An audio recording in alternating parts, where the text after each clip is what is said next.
Shabbat Shalom from Temple Concord. This week in our Torah reading cycle, we have a double portion. We read Acharemot and Kedoshim. Kedoshim means holiness, and within it we have a fascinating verse that has vexed rabbis and Jews and sages for centuries. The verse says, "You shall be holy, for I, your God, am holy." And no one has quite figured out what does it mean to be holy, or what does it mean that God is holy. For me personally, I can tell you how I've dealt with this. I believe being holy means recognizing the divinity within each person I encounter, seeing the sacredness that we all carry, seeing that little divine sparkle in the eyes and the actions and the words of every individual I encounter.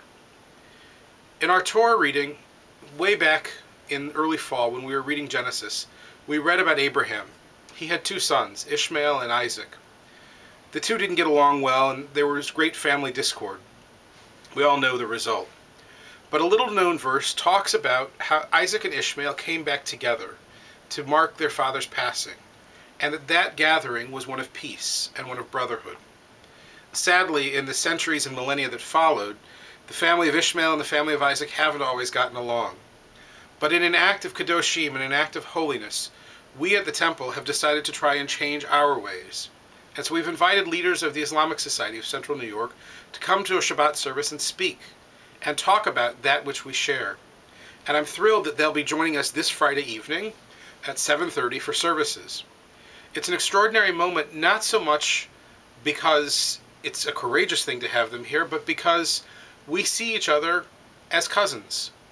And I hope that as you come to that service Friday night, you'll recognize that you too are part of this grand family, and that we all have a responsibility to create more holiness, to raise the level of dialogue, to see that which we share over that which differentiates us.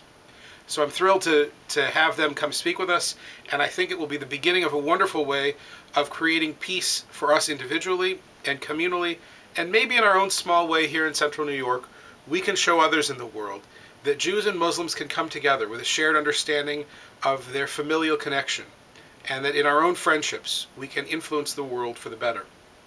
Shabbat morning we'll have services at 11 a.m. preceded by Torah study at 10. And in the coming week we have two activities that are worth noting. One is on Lag BaOmer on Saturday the 12th. We have a wonderful barbecue that will take place. For more information about that, contact Stephanie Marshall. And on the 15th, the film series concludes for the year with an extraordinary movie called To Die in Jerusalem.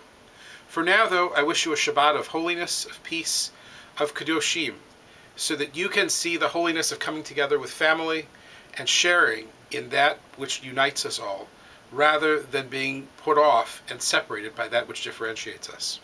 Shabbat Shalom for now. I'm looking forward to seeing you at the temple.